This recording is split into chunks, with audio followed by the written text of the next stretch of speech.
Gold imports have actually surged in August right ahead of the festive season. According to reports, a day ahead of the official release of the trade data, imports of the precious yellow metal have surged in August to $4.9 billion. And this is a massive 40% increase over the last year's $3.5 billion.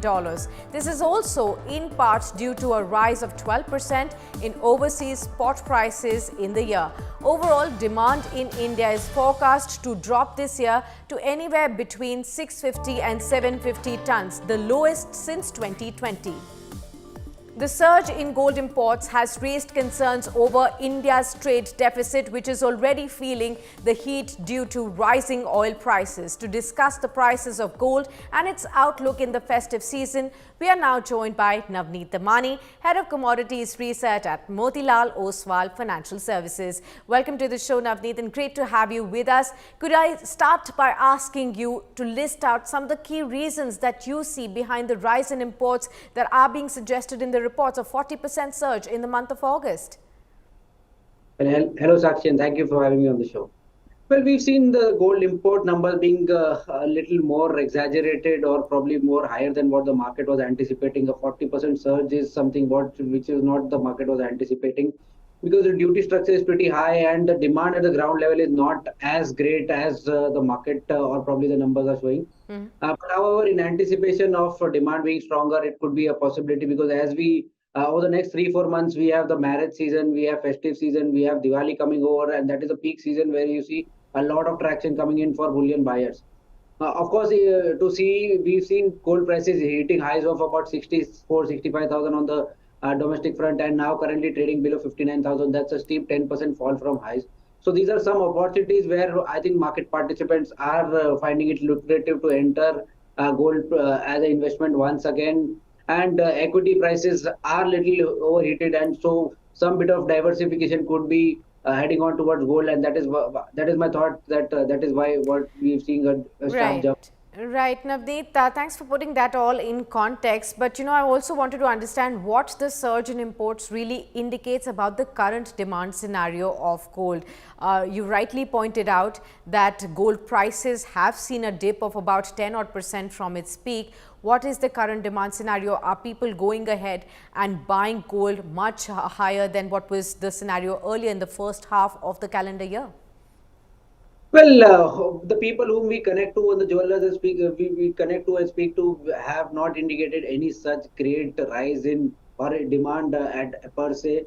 They are maintaining that the year has been sluggish until now, and probably Diwali could be one big season, or probably the Ganesh Chaturthi festival could be one season where they see some bit of demand rising up, or some bit of pent up demand rising, because all this while we've seen a consolidation in prices or a correction in prices. Yeah. And believe me, when there is a sharp correction in prices, people want lower prices and they do not wish to buy it.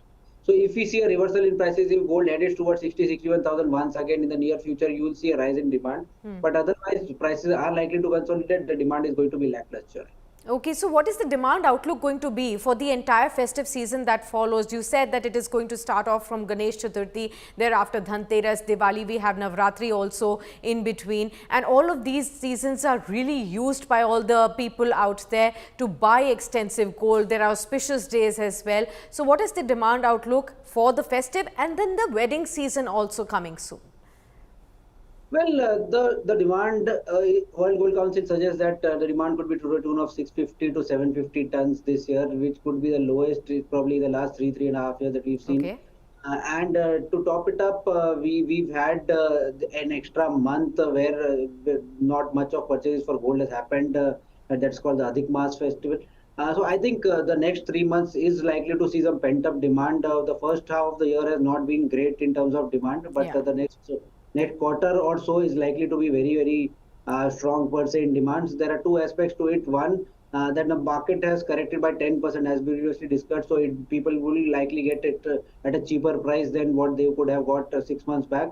And now the prices are in a little consolidated mode, and people started to realize that the dollar USD INR per se has been sticky around 63, 83 levels. Yeah. Some kind of diversification could come from equity to other asset classes. That is why probably next 1 2 quarter looks little lucrative for gold prices. So it looks lucrative, and the demand, the pent-up demand could actually pick up in the festive and the wedding season. Can that also lead to further increase in imports in the months to follow? We are already seeing a 40% surge in imports in the month of August, which just had about 1 or 2 festive, months, festive days. But, in the months to follow, there will be a number of more days. So do you think the imports will also surge accordingly? Well, the 40% import is because of the lower base impact that we Okay. saw in the previous year. So I don't think we should read much into the 40% import number because of the base impact. This number is looking a little bloated. But the demand could be actual and real, and that is where I think a lot of traction would come in, and some premiums could be coming in for the domestic buyers. What about the prices then, Navneet? You did say that, the prices have been consolidating recently, but with the increase in demand that you expect, will gold prices also surge higher? They've cooled off 10% already from the record levels. Is that going to encourage people to buy more gold in the upcoming festive and wedding season? Well, Sakshi, we've seen about 30-35% rally in gold prices over the last probably 30 months. And I think most of the triggers which were tailwinds are now starting to become headwinds are facing gold headwinds. We've seen Russia-Ukraine war is pretty much discounted, and until and unless we see a full-blown action once again, it's out of sight, out of mind, and it's not going to impact the prices. Along with that, interest rate cycle has started to peak out, maybe another 25 basis point or 50 basis point hike in the near future, if at all. Otherwise, the cycle is likely to turn most likely as we approach 2024. Inflation has been cooling off. We were at around 9% inflation in the US, and currently we stand at less than 4%, which is also an indicator that inflationary measures have worked and are likely to cool off. Dollar index has been pretty consolidated. So all these factors, which were the drivers for gold prices, have started to now cool off, and I don't see a reason where prices could be headed to significantly higher from here on. So if at all they run up, maybe 3 to 5% rally could come in over the next 6 months, 12 months. But most likely, it could be a year where you could see sideways to negative returns for gold prices. Okay, so if you could break this down a little further for all our viewers to really understand this in terms of the spot prices, the gold prices that they are currently, and how do you see the prices moving by Diwali and then by year end? Well, as I mentioned, maybe 3-5% upside. So as we are at the current juncture, we are trading at 58,500 odd. Maybe in best case, we could go to 61,000 levels. But I will not be surprised if we head towards 57,500, 56,000, say probably by the end of the year or end of the financial year 2026-24. So in that scenario, how would you advise investors to really go ahead? Those investors who may be wanting to invest in gold as an investment perspective. Right now, we have the sovereign gold bond scheme also open currently, which will shut shop tomorrow. For those investors looking at alternate forms of gold rather than physical gold, what would you tell them to do at this point in time? Well, at this point, the time horizon is pretty critical. If it's a 5-7 years, 8 years horizon, then the sovereign gold makes sense. Investment in sovereign gold, but it's from a 6 to 12 month perspective or probably a lower time frame. Then I think investment in gold at this point is not really going to fetch you any kind of return, or probably could eat into your returns as well. So, of course, from a diversification point of view, it could be a asset which we would be looking at. But I think it is going to be difficult for gold over the next couple of years to beat even small saving rates of 7.5%. So parking some money into bank FDs, into provident funds, and into other asset classes would make sense. For that matter, you could have a counterpart like silver in your portfolio vis-a-vis having gold in your portfolio. I'll talk to you about silver as well, and we've discussed this many times over that for investment, perhaps silver augurs well for investors right there. But, looking at the demand scenario, you also talked about that there could be a peak demand, pent-up demand coming in the upcoming festive and the wedding season. So, do you see that demand surging for the physical gold jewelry when we talk about more for gold coins or bars, or more for jewelry going forward? Well, as we approach the wedding season, it's likely to be jewelry, but a lot of demand, as we see that there is a lot of cannibalization between jewelry and bars and coins. People have now started to prefer coins and bars because that's an investment where it's your maximum loss is to the tune of 3% GST that you pay. Otherwise, if you melt it into jewelry, the making eats up to about 8 to 12% of your investment. So I think now people have got smart enough to understand that jewelry, if you want to wear it, flaunt it, it makes sense. Otherwise, parking money into bars and coins is the ideal way to approach the market. So is this the right time to invest in gold? Would you say that current prices are perhaps better off that you start at least buying gold at these prices? Because you said that, even if the markets were to see some dip in gold prices, it would go down by about 1,000 rupees or so. Well, as I mentioned, I again repeat myself, it's not going to garner you any great returns over the next 1-2 years. So I think you could pause your purchase, or probably you could stay invested from a 5 year, 8 year horizon. Yeah. But if it's a tactical investment for a very short term, you could look at alternate investments, and gold is not the investment vehicle where you should be parking your money for the probably next 6 to 12 months. Okay, so if you have a very short term view, then perhaps gold is not the best place to be in. Perhaps you could look at other alternate asset classes, because we've already seen a very sharp, very swift run up in the gold prices in the recent past, and therefore only if you have a very long term view, then it makes sense to buy gold at the current prices as well. You did talk about silver, so let me touch upon that as well. So both from an investment point of view and both for consumption point of view as well, how would you look at silver from the current prices, and what is the outlook?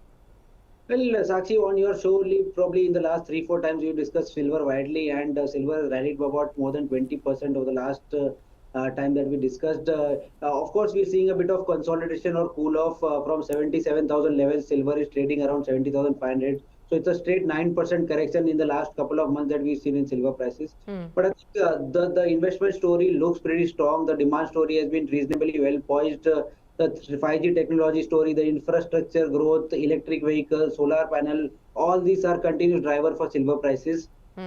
Chinese demand has been missing from the market for some time now, and of late we've seen that Chinese players or PBOC has been taking some slew of measures to support the prices to a very large extent. We've seen base metal complex thing bottoming out, and let me remind you, silver is a mix of gold, a precious metal as well as industrial metal. So this is going to be the year where I think silver, which has been a dead metal for many years now, is looking to give you some reasonable returns. The only challenge with silver is that you have to place your bet well in advance. It could be not giving you any kind of return for the next 3-6 months, but in a matter of 10 to 15 days, it could rally by about 15-20%.